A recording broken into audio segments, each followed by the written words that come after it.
Hello friends, कैसे हो सब लोग। तो फ्रेंड्स, आज हम यहाँ पर जो सीटेट का टॉपिक है, लॉरेंस कोलबर्ग का नैतिक विकास का सिद्धांत, इस पर चर्चा करने वाले हैं। तो देखिए, सबसे पहले कि जो ये टॉपिक है ये बहुत ही इम्पोर्टेंट है। इस टॉपिक से पक्का हर बार क्वेश्चन एग्जाम में जो है एक या दो क्वेश्चन पक्का आते हैं। तो इसको कंफर्म करने में कोई दिक्कत नहीं जाती, कई बार ज़्यादा क्वेश्चन भी आ जाते हैं। तो देखिए, पहली बात कि हम इसकी थ्योरी पढ़ेंगे, उसके बाद हम प्रीवियस ईयर के क्वेश्चन करेंगे, तब हमारा टॉपिक एक बार में क्लियर हो जाएगा बिल्कुल अच्छे से। तो हम एक एक क्वेश्चन पर थ्योरी के साथ भी चर्चा करेंगे। तो पहला क्वेश्चन तो यहीं से बन जाता है कि जो लॉरेंस कोलबर्ग ने है वो कौन सा सिद्धांत दिया। तो नैतिक विकास का सिद्धांत दिया, मोरल डेवलपमेंट थ्योरी दी इसने। अब इसकी एक थ्योरी को पढ़ने से पहले हम इसकी एक जो हिंज की कहानी आती है, जिसे स्टोरी ऑफ हिंज कहते हैं, उसकी कहानी को सुन लीजिए। ये आपने पहले कभी सुन भी रखी होगी।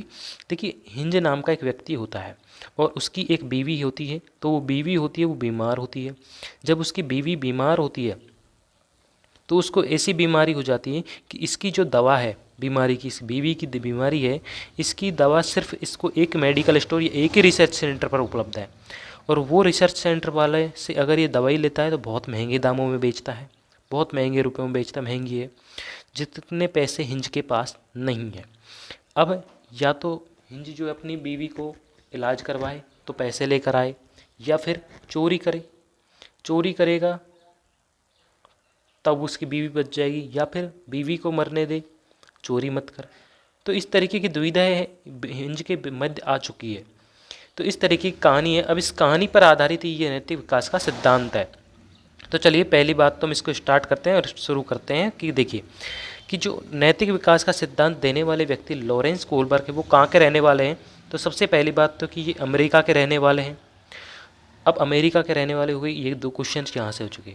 अब नैतिकता क्या होती है, देखिए पहली बात तो कि नैतिकता वह गुण है जिसमें हम सही और गलत की पहचान होती है, कि क्या निर्णय सही है कौन सा, और कौन सा निर्णय गलत है। दूसरी बात कि बच्चा जो है अपने सामाजिक परिवेश से, मतलब कि घर हो, आस पड़ोस में हो, स्कूल हो, समाज हो, वहाँ से ही जो नैतिकता और अनैतिकता को जानता है कि सही क्या है और गलत क्या है। अब हमने स्टोरी ऑफ हिंज अभी अभी हमने सुनी ली, स्टोरी मैंने आपको बता दी हिंज की। अब आते हैं कि कोलबर्ग के नैतिक विकास के सिद्धांत की आलोचना, क्योंकि जो इसका नैतिक विकास का दिया सिद्धांत, उसकी आलोचना किस किसने की है। तो पहली बात तो कि एक क्वेश्चन यहीं से बन गया कि इनके लॉरेंस कोलबर्ग के सिद्धांत की आलोचना कैरोल गिलिगन ने की। कैरोल गिलिगन एक महिला, एक जो है साइंटिस्ट है, उन्होंने इसकी आलोचना की। इस कैरोल गिलिगन ने तर्क दिया कि कोलबर्ग ने अपने एक्सपेरिमेंट में महिलाओं को कम प्राथमिकता दी है। इस यहाँ से जो इस थ्योरी की एक एक लाइन है वो बड़ी इंपॉर्टेंट है। आपको इस थ्योरी की हर लाइन से एक क्वेश्चन देखने को मिलेगा अगर हम प्रीवियस ईयर के क्वेश्चन करोगे तो। कम प्राथमिकता देखने को मिली, मतलब कि महिलाओं की प्राथमिकता कम रखी है इसने, तो किसकी प्राथमिकता अधिक रखी है इसने, तो पुरुषों की प्राथमिकता इसने अधिक रखी है। इन्होंने तर्क दिया कि पुरुषों की नैतिकता का आधार न्याय, न्याय मतलब जस्टिस पर्सपेक्टिव रखा, और स्त्रियों की नैतिकता का आधार देखभाल। अब देखिए इस लाइन को समझिए। आधार न्याय का मतलब कि पुरुष जो है सही और गलत का निर्णय करते हैं, तो आधार न्याय का तरीका हो गया। जबकि स्त्रियों की नैतिकता का आधार देखभाल मतलब केयर पर्सपेक्टिव, मतलब कि ये सिर्फ जो है अपने जो है माता पिता का, या फिर जो है ये अपने बच्चों का देखभाल रखती है, पति की देखभाल रखती है कि आया नौकरी से तो उसको खाना परोसना, उसकी देखभाल। तो ये आधार स्त्रियों की नैतिकता का माना है, तो इसलिए इसकी आलोचना की। दूसरी बात, मेल एंड फीमेल की मोरल रीजनिंग में कल्चर के डिफरेंस को इम्पोर्टेंस नहीं दी। कल्चर जो कि हमारा, जो कि मेल और फीमेल की जो अलग अलग कल्चर हैं, कि मेल को क्या करना चाहिए, फीमेल जो काम करता है, उस हिसाब से इसने डिफरेंस में महत्वता बिल्कुल भी नहीं दी है लॉरेंस कोलबर्ग ने। अब नैतिक दुविधा समझ लेते हैं। ये तो हो गई कोलबर्ग के नैतिक विकास के सिद्धांत की आलोचना। अब एक नैतिक दुविधा आ जाती है कई बार क्वेश्चंस में। नैतिक दुविधा क्या होती है, मोरल डिलेमा कहते हैं जिसे अंग्रेजी में, कि सही और गलत के बारे में डिसीजन लेने की स्थिति। अब जैसे कि हिंज अगर चोरी करेगा तो पुलिस पकड़ लेगी क्योंकि उसकी बीवी की जान बचानी उसे, और नहीं करेगा तो बीवी मर जाएगी। जैसे हिंज अगर चोरी करेगा तो पुलिस पकड़ लेगी, और नहीं करेगा तो उसकी बीवी मर जाएगी। ठीक है, तो सही और गलत के बारे में डिसीजन नहीं लिया जा सकता। जहाँ पर ऐसी घटना आ जाती है उसी को हम मोरल डिलेमा कहते हैं, नैतिक दुविधा कहते हैं। तो अब हम आगे बढ़ते हैं। आगे आती है नैतिक तर्कना, मोरल रीजनिंग। मोरल रीजनिंग में क्या होता है कि हम सही और गलत के बारे में डिसीजन लेने में शामिल प्रक्रिया को नैतिक तर्कना कहते हैं।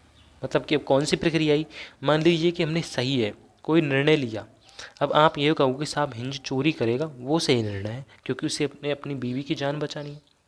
तो आपने जो इसे सोचने में, डिसीजन लेने में जो प्रक्रिया अपनाई है उसी को हम नैतिक तर्कना कहते हैं। मतलब कि आपकी एक तरह से निर्णय लेने की सोच क्षमता को यहाँ पर नैतिक तर्कना कहा गया है। ठीक है, आगे बढ़ते हैं हम इसी थ्योरी से रिलेटेड। देखिए कि सही और गलत में से एक चुनना, जैसे कि आप हैं, अभी जो हिंज ने मान लीजिए वो सही और गलत, मतलब कि वो चोरी को चुन ले, चोरी को चुना, सही और गलत में से किसी एक को चुनना। ठीक है, जैसे हिंज ने किसको चुन लिया, चोरी को चुना हिंज ने किसको चुना, चोरी को चुना। तो इस तरीके से मान लीजिए एक तरीके को, एक घटना को चुनना ही हम क्या कहते हैं, मोरल रीजनिंग कहते हैं, नैतिक तर्कना कहते हैं। अब आता है कोलबर्ग का नैतिक विकास का सिद्धांत, और उसका 3 लेवल है। कौन कौन से हैं, 3 लेवल है। पहला प्री कन्वेंशनल, फिर एक कन्वेंशनल, और एक लास्ट है पोस्ट कन्वेंशनल लेवल। तो पहले हम इसके एक एक लेवल को पढ़ते हुए चलते हैं। देखिए प्री कन्वेंशनल लेवल जो होता है, ये होता है, इसको हिंदी में कहते हैं प्राक रूढ़िगत नैतिकता का स्तर। क्या कहते हैं, प्राक रूढ़िगत नैतिकता का स्तर, जो 4 से 10 साल के बीच का होता है। एज भी आपको ध्यान रखनी है क्योंकि पेपर में, एग्जाम में क्वेश्चंस कहीं से भी आ जाते हैं। इसकी एक एक लाइन बहुत इंपॉर्टेंट है, मैं बता रहा हूँ आपको, पर ध्यान से पढ़ लेना इस थ्योरी को। इस अवस्था में नैतिकता शून्य होती है। नैतिकता शून्य होती है मतलब कि बच्चा नहीं जानता कि सही क्या है गलत क्या है। 4 से 10 साल के बीच को माँ बाप बताते हैं कि बेटा ये काम करो, या फिर वो मिट्टी में खेल रहा है, बेटा नहीं गंदे हो जाओगे तुम, या वो कीचड़ में खेल रहा है, बेटा कीचड़ में मत खेलो। तो इस तरीके से सही और गलत में बच्चों को पता नहीं होता।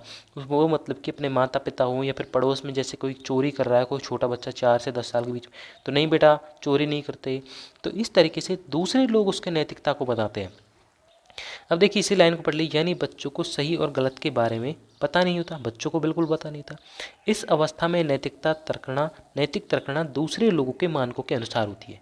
मतलब कि या तो माता पिता बताते हैं, या फिर बालक स्कूल जाने लग जाता है तो स्कूल में उसे टीचर बताते हैं कि सही क्या गलत है, चोरी नहीं करनी चाहिए, बड़ों के आदर करना चाहिए, बड़ों के पैर छूने चाहिए, तो बच्चा उसी के अनुसार चलता है। ठीक है, अब इस प्री कन्वेंशनल लेवल के भी 2 पार्ट होते हैं।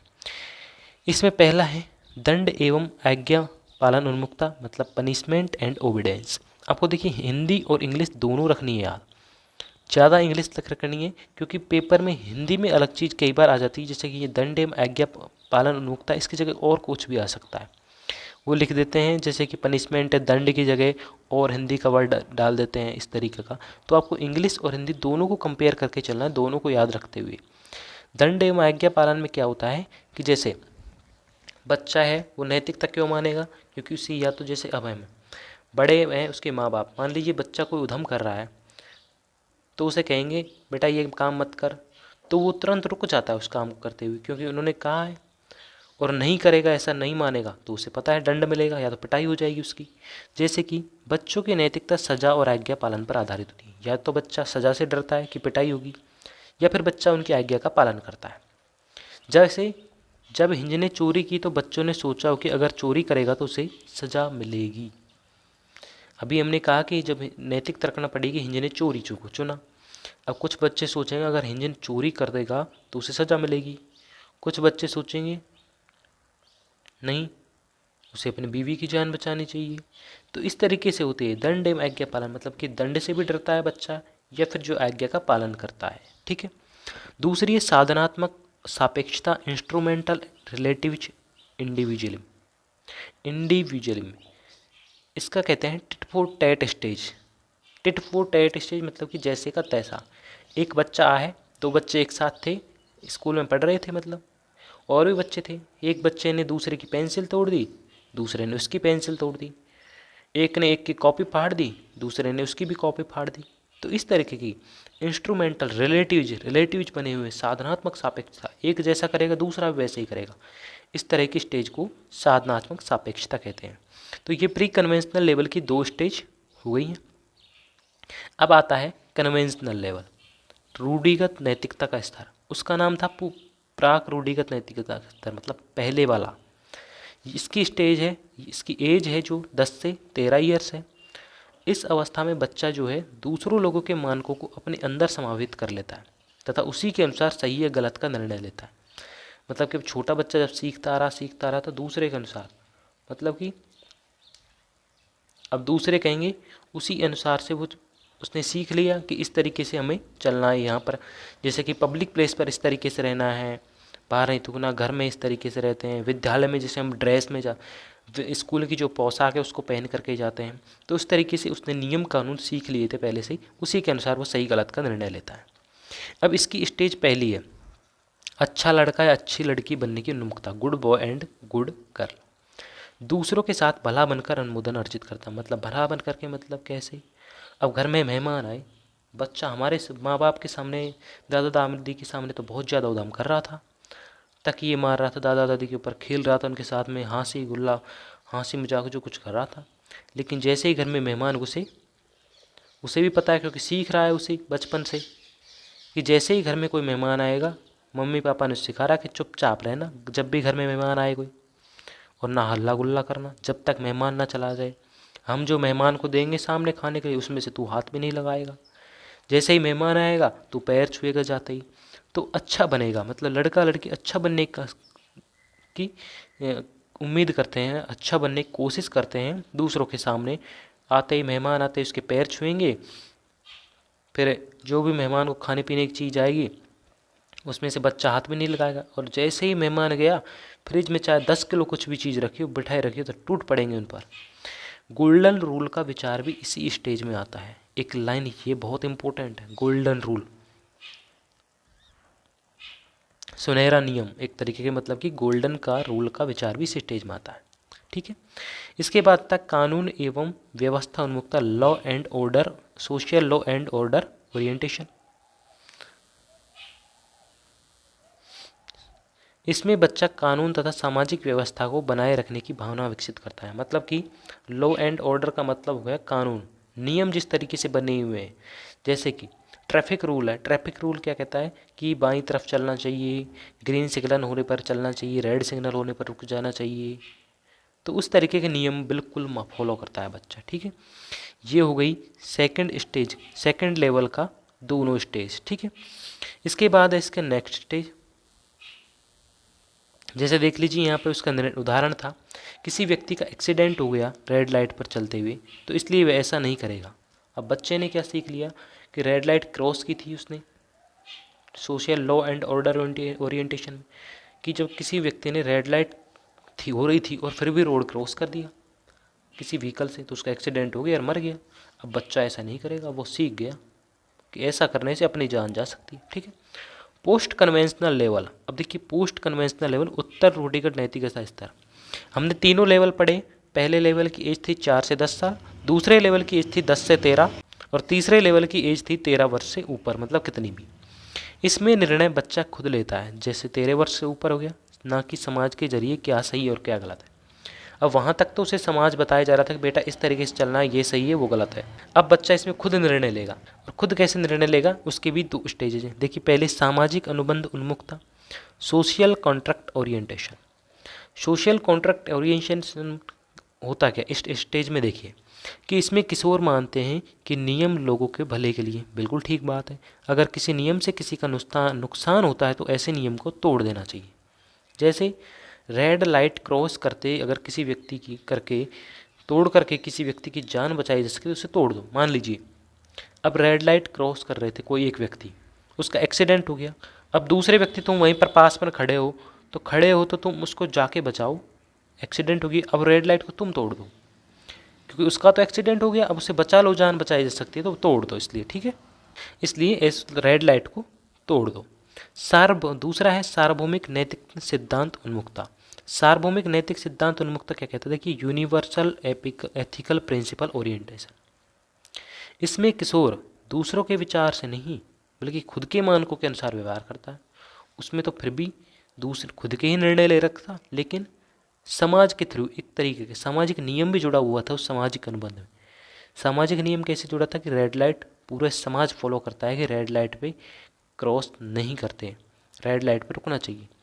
लेकिन अगर किसी का एक्सीडेंट हो गया, किसी की जान जा रही, तो रेड लाइट को तोड़कर उसकी जान बचाओ। ठीक है। अब लेकिन ये यूनिवर्सल एथिकल प्रिंसिपल ओरिएंटेशन क्या कहता है? दूसरों के विचार से बल्कि बल्कि खुद की मान को के अनुसार व्यवहार करता है। खुद का बिल्कुल कोई समाज से कोई रिलेशन नहीं है इसका। खुद मतलब कि जब किसी दूसरे का मन में आया, किसी और दूसरों के फायदे के लिए अपनी जान पर खेल जाते हैं। जैसे कि इसमें तो रेड लाइट वाला भी नियम नहीं है। बच्चे को जैसे ही सामने कोई शेर दिखा, अब कोई वृद्ध व्यक्ति जा रहा था, बेचारे से भागा नहीं जा रहा, अब आपके पास बाइक थी, आप तुरंत उसे पर बिठा कर ले आए, शेर से बच गए, बचा लिया मान लें आपने किसी तरीके से। तो इस तरीके से सार्वभौमिक मतलब कि दूसरों के फायदे के लिए अपनी जान पर खेल गया, शेर से बचाने के लिए अपनी जान पर खेल गया, वो बाइक लेके गया और शेर से खेल गया। तो इस तरीके से, तो ये यहाँ पर इस तरीके से जो है, ये यहाँ पर जो लॉरेंस कोलबर्ग का नियम है वो थ्योरी क्लियर हो चुकी है। ठीक है। तो फ्रेंड्स, अगली वीडियो में हम इसके प्रीवियस ईयर के क्वेश्चन के लेकर आएंगे और उन सारे प्रीवियस ईयर के क्वेश्चन को जो है हम डिस्कस करेंगे।